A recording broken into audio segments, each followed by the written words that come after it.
So the ruling about namaz we need to learn today is, I was going to mention this the very first day, and I've mentioned this before as well, but you see people so many times violating this, and it causes a big issue in namaz. It actually breaks your salah.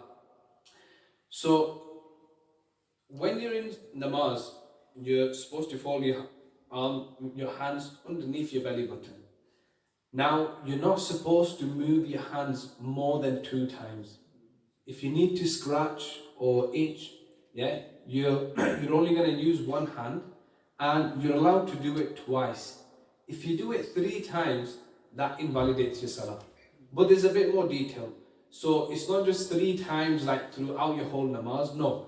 3 times in one rukn, meaning one position. So the standing up position, qiyam, that will be classed as one rukn.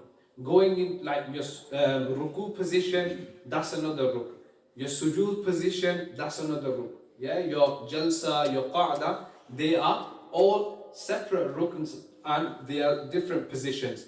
So in any one of them, you're not supposed to lift your hands more than 2 times. So basically, if you do it 3 times, your salah will become invalid. This is called amal kathir. Now, there's various definitions of amal kathir, but we don't need to go into that. Just to remember, and the ruling is more important in the Taraweeh prayers, because normally your 1 unit prayer, your imam doesn't recite that long for 5-10 minutes that you're going to end up scratching that much. But in Taraweeh salah, this occurs more, that you end up scratching yourself more than twice and your rak'ah becomes invalid. So firstly, the advice would be, before you start, scratch yourself properly and then say Allahu Akbar, so you don't need to scratch yourself. But if you do end up scratching more than twice, what do? Your salah will break, you need to start again.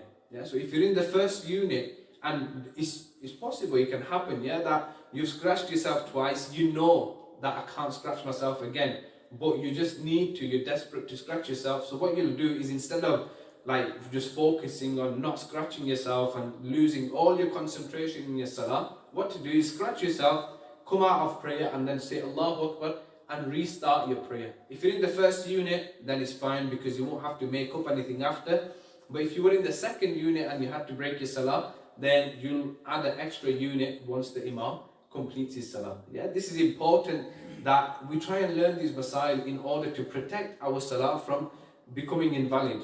So many people unaware of these rulings, and in their namaz they're scratching themselves, itching themselves and so on, and their namaz is invalid but they don't even know about it. So it's important that we learn and we make sure. Salah is such a ibadah, so obviously you're supposed to concentrate and you try and obviously gain that closeness to Allah subhanahu wa ta'ala, think about what's being recited and so on. But salah is not a prayer that once you say Allahu Akbar, then you just get lost in another world and you have like no concentration. No, you need concentration whilst in salah as well. So you think about obviously good things whilst in namaz, but you should also have that consciousness of the actions that you need to do within namaz. You need to make sure that you're uttering the correct things, not just gone into another world and you've read something wrong and so on. So you need that consciousness whilst in namaz as well.